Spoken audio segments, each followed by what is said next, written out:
Mental health can be challenging, but there are also a lot of people who are living and thriving with a mental illness. And that is our focus today on the Hear Me, See Me podcast. Welcome in. I'm your host, Melissa Bruner. Hear Me, See Me is a mental health awareness initiative of us here at WIBW TV. So glad to have you along.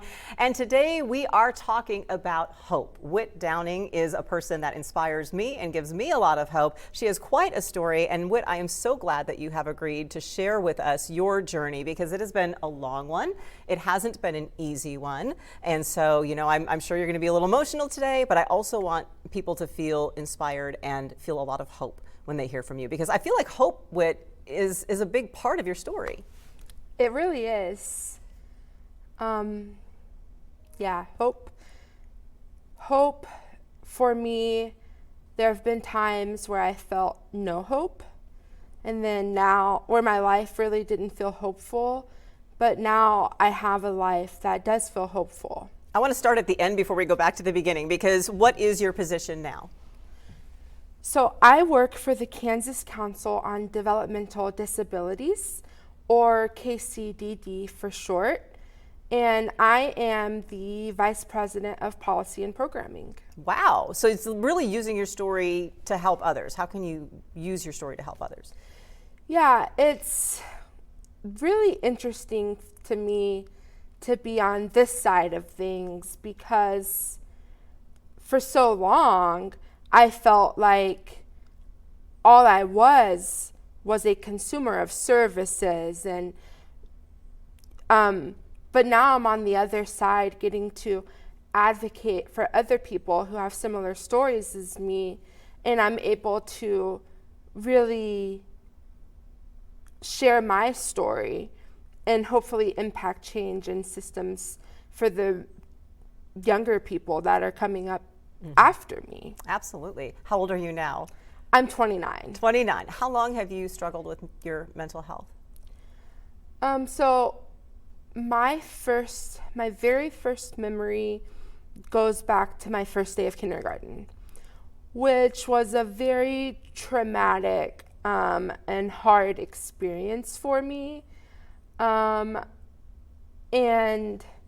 I think that even though I didn't have words for it then, as an adult now, I can look back and I can see that I experienced major depression as a 5-year-old.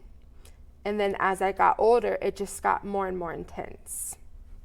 That's amazing to know that at age 5 is the struggle.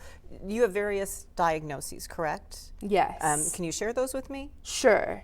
So I'm diagnosed with autism, depression, anxiety, and PTSD.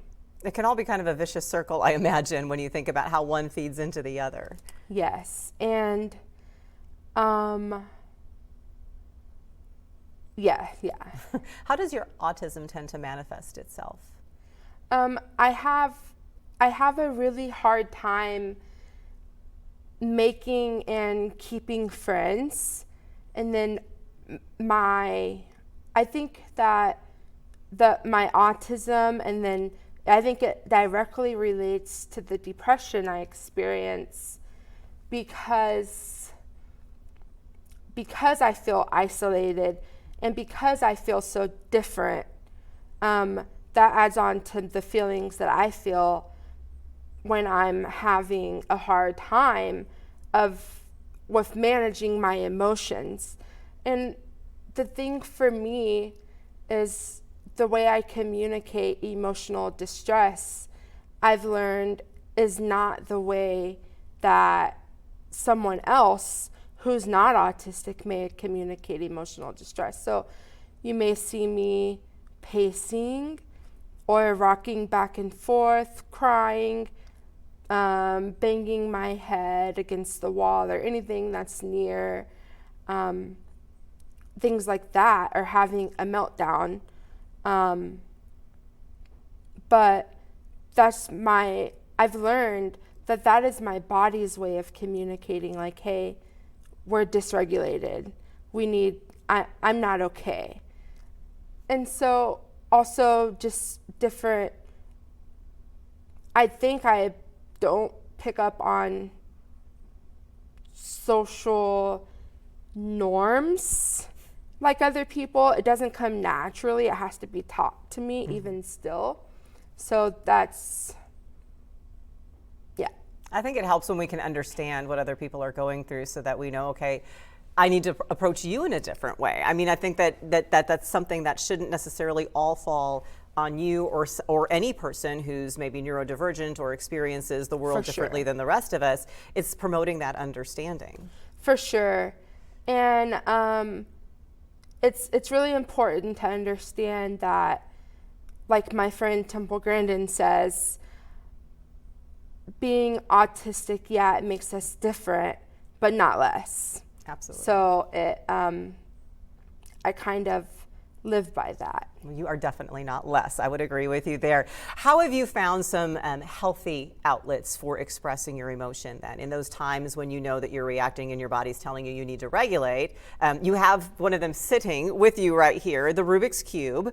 When did you learn that this was something that was going to be something that would help you? And how does it help you? So I will say I'm not a speed solver, but I've been into Rubik's Cubes for a good 10 years now. And they really help me because I really fidget a lot. And so with my hands.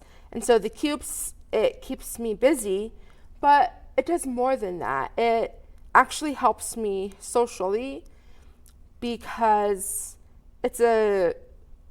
like I know a lot about Rubik's Cubes and I have a lot of Rubik's Cubes.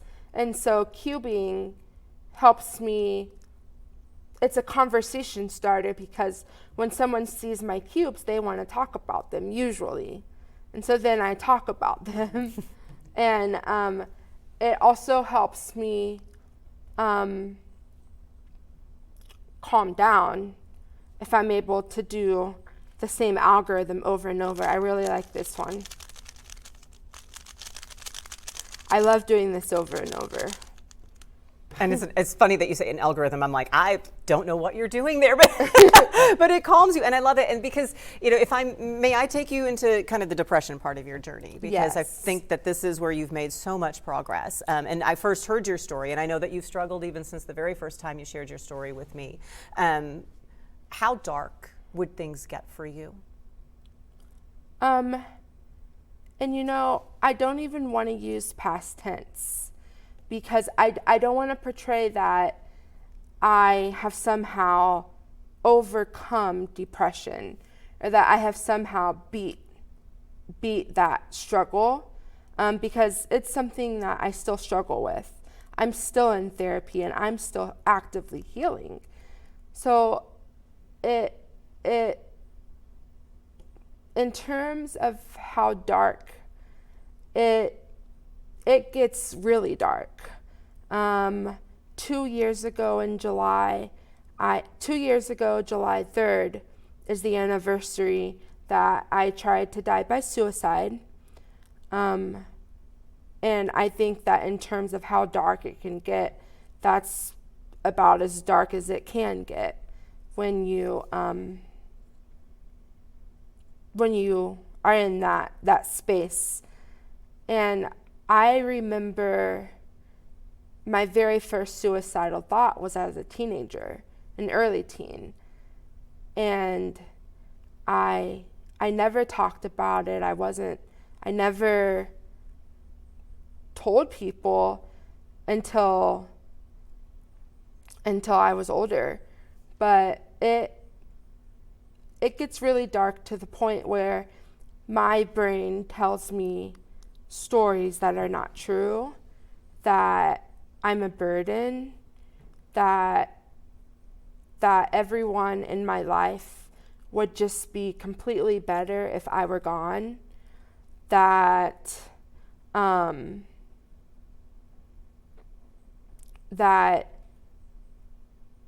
everything,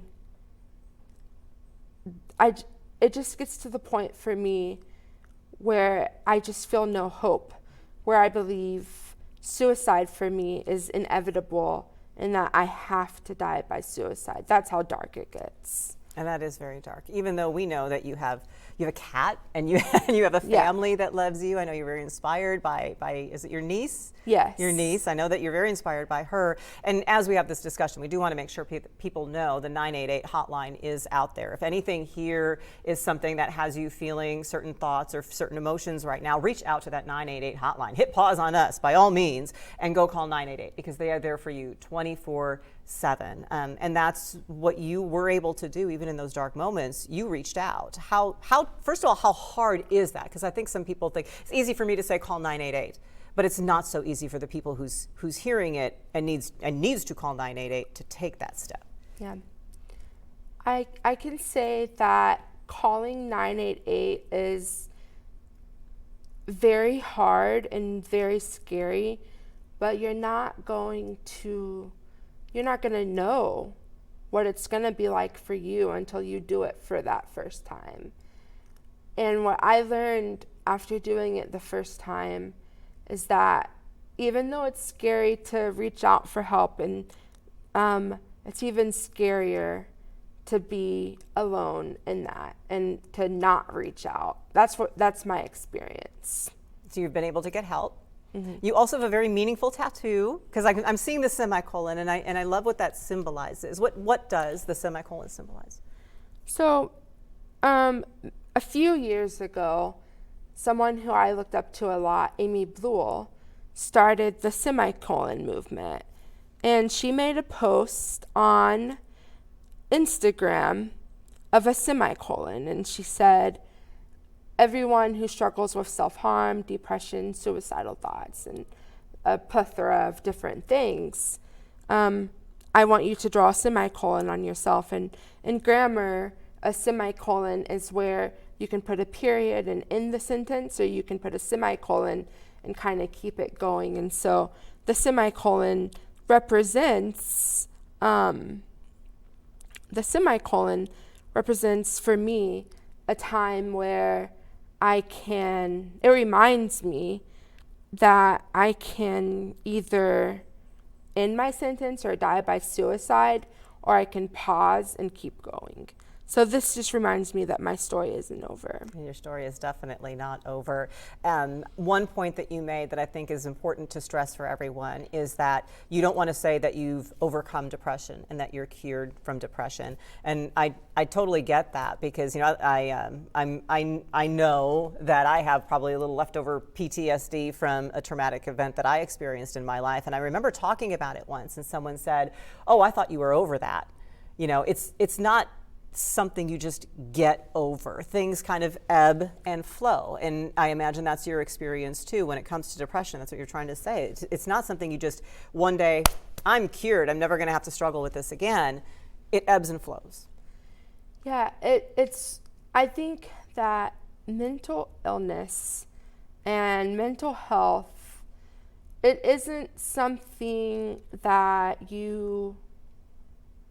I want to say that healing is possible and growth is possible, but it's not something that you just like arrive to one day. It's more of a journey.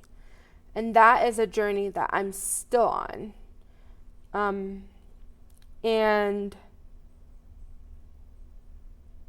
I think part of the journey for healing, you're either healing, and I think part of the journey for healing from trauma or what you're going through means building up a support network, and really learning I've had to learn like some root causes of what I experience, and that helps me heal. Mm-hmm. So, yeah. And I have a great therapist. That always helps too, that support system that you built. I want to talk a little bit more about your poetry that you also do to cope, and this beautiful other side that you found yourself on right now in your journey. And we're going to take a short break and get back with that in a moment.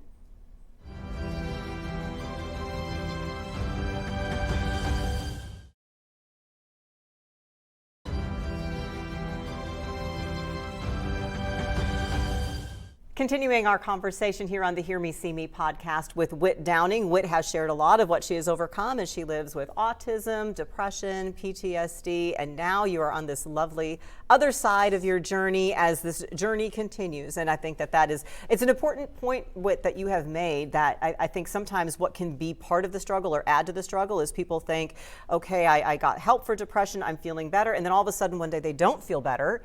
And they think, okay, well, I guess it's hopeless and they've lost hope. You want people to know there's hope. Yes.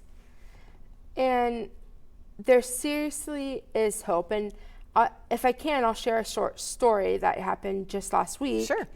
When I had a really, really hard time. And I was really struggling with suicidal thoughts.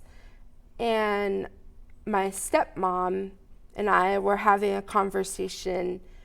And she was kind of explaining to me that because I felt like I had been doing so well for so long, I believed in my head that like the worst was in the past.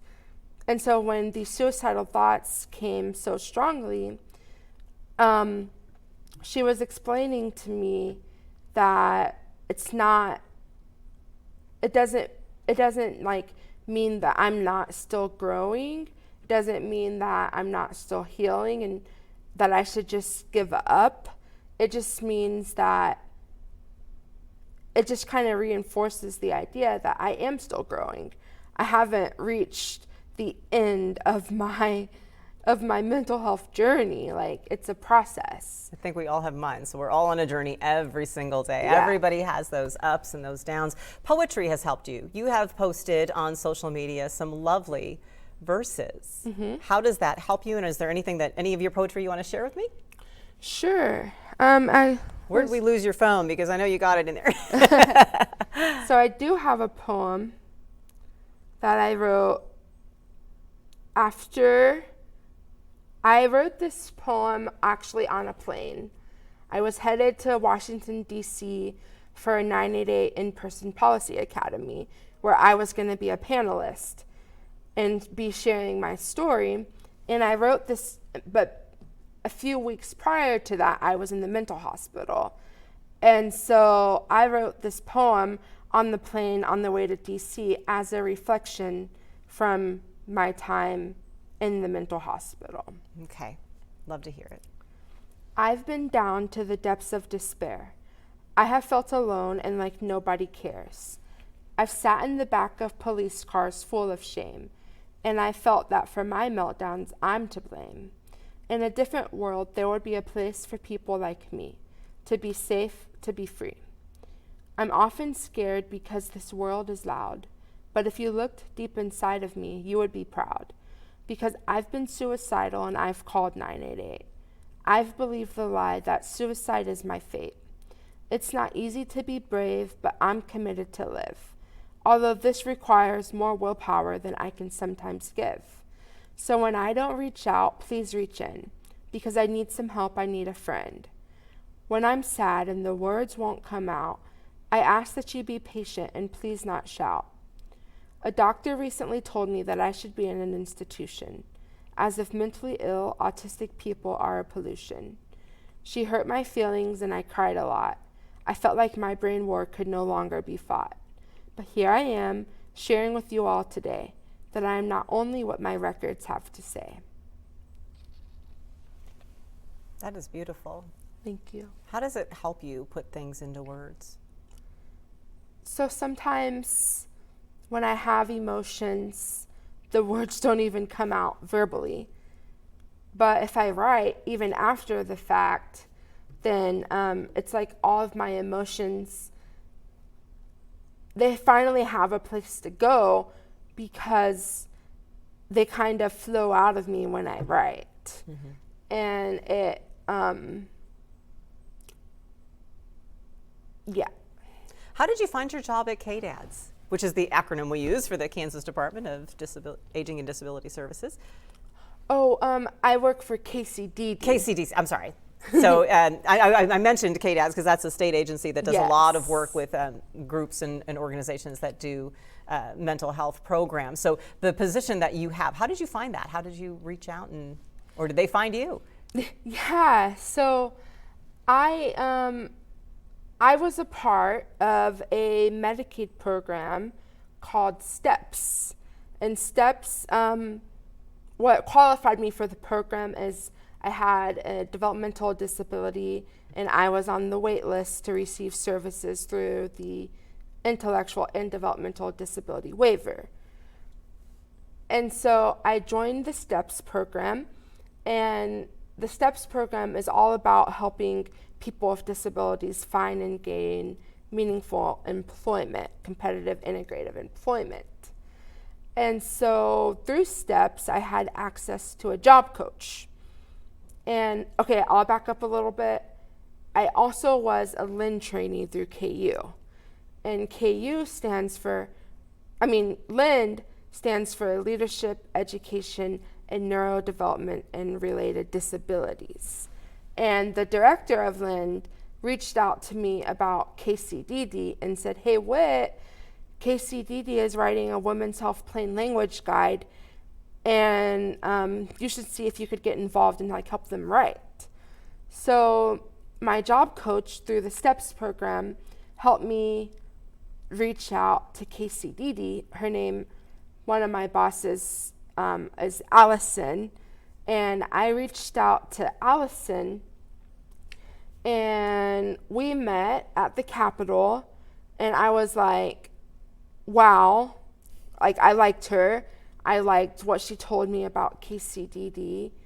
And then that was in February of last year. Things went really quick. So in February of last year, I meet Allison, and then I start doing some contract work for the council, which is KCDD. Mm-hmm. And then they invited me to Washington, D.C. with them for the first time. So I went to Washington, D.C., and I got to advocate, at the national level for the very first time, share my story with legislators in the Capitol building. And I was like, if I can keep doing this, I want to. And so then I bugged Sarah and Allison, my bosses now. And I was like, hey, I want to work for the KCDD. And they were like, we're working on it. And then a position opened up, and I came on part-time. And then I love it. Yeah. How much does it mean to you that they took a chance on you and they said, you know what, you are qualified, you can do this? It really, being able to work at KCDD this past over a year has changed my life. I still struggle, yes, but I feel like finally, I have a purpose, and I feel like my life has meaning, and I get to show up to work with people who believe in me. Because I'm working now, I no longer qualify for the STEPS program, so I graduated from that program. So my job has really given me supports that I was getting through STEPS now as an accommodation. They're so good. They pay for my job coaching as an accommodation, and they just help me a lot with my 7 days a week. We're always texting.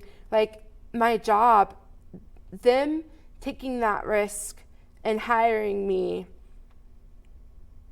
changed the trajectory of my life. It has just really, really, really helped me. What do you find most rewarding about what you've been able to do? What I find most rewarding is being able to advocate for other people, because I really believe that especially individuals who, like me, have a developmental disability and struggle with their mental health, because so often they are left out because, like I said earlier, it doesn't look the same way as other people. So being able to advocate for those individuals who are some of my friends has been amazing. Last November, I started a mental health support group for individuals with intellectual and developmental disabilities. And we've been meeting monthly. We have a mental health professional there at each meeting. And we've been meeting monthly since November. And that has been so rewarding to see people come back each month and to see new people come. Just being able to create that space that I so desperately needed even a couple years ago. And that you still do from time to time. I mean, as you mentioned, it is a journey. It is a journey. What do you want others to take away from your story, Whit? What I really want other people to take away is that I want people to know, we so often hear about people who die by suicide. And I want people to know that there are people who, like my poem says, have been down to those really, really low spots. There are people like me who live with suicidal ideation and who feel those really heavy emotions, but we don't die by suicide. There is hope. There is a way to get through suicidal thoughts. It doesn't mean that I have a friend, Kevin Hines, and he says something to me: suicide isn't the answer to your problem, suicide is the problem. And so I just want people to know that there's hope out and there's help available.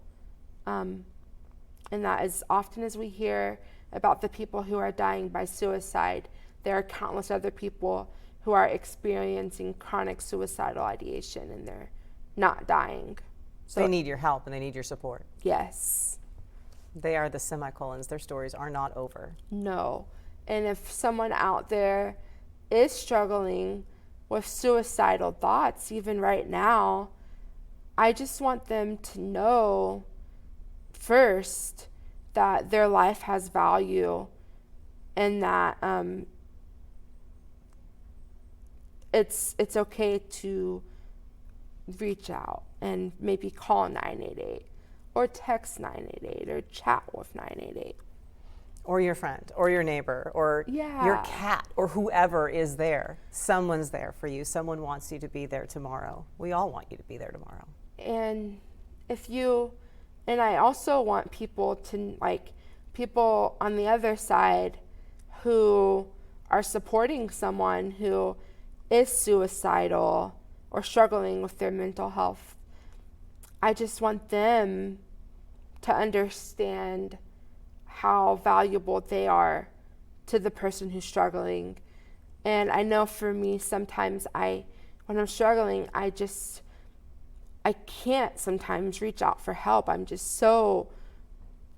feel like I'm stuck and I can't reach out. And so during those times are when we desperately need our loved ones and people who care about us to reach in to us. And that has saved my life multiple times. And I love the way you put that. If you can't reach out, someone else needs to reach in, and don't be shy about doing it. Yeah, don't be afraid to say the word suicide, to say, are you thinking about suicide? Because it needs to be talked about. Yeah, say the words, ask the questions, reach in. Your support system, anyone before we go that you want to give a final thank you to, because I know you've got some great supports out there. Yeah. Oh, this is hard because I don't want to miss someone, but especially my big brother Jordan, who gave me a 30-minute pep talk before this Hear Me, See Me podcast. Thank you, Jordan. He's been an incredible support for me. My job coach who's here with me today, Miss April, my bosses at work, Sarah and Allison, have been incredible support. And really, I have a big support system. It hasn't always been this way, but I'm so thankful just for everyone in my life, especially my therapist. She's been great at really helping me find words and to communicate how I feel. I've had her for like the past 9 years. And so I've spent countless hours with her in her office, and she's really helped me. Anyone who's ever commented on one of Whit's posts, liked one of Whit's posts, given any sort of reaction, like, you're all part of the support system. I mean, I could go on and on. I'm so thankful for the support that I have. And you know what all of this means, Whit, is how many people are here and care about you and are so grateful that you are here, and every single one of us is here anytime you're in one of those dark moments. Thank you. Thank you so much. You've inspired a lot of people today. We appreciate you so much for sharing your story. As always, folks, we've talked a lot about the 988 hotline that is there for you 24/7. We have a whole comprehensive list of resources at WIBW.com/hearmeseeme. And if you are, no matter where you are, we want you to know that we do. We hear you. We see you.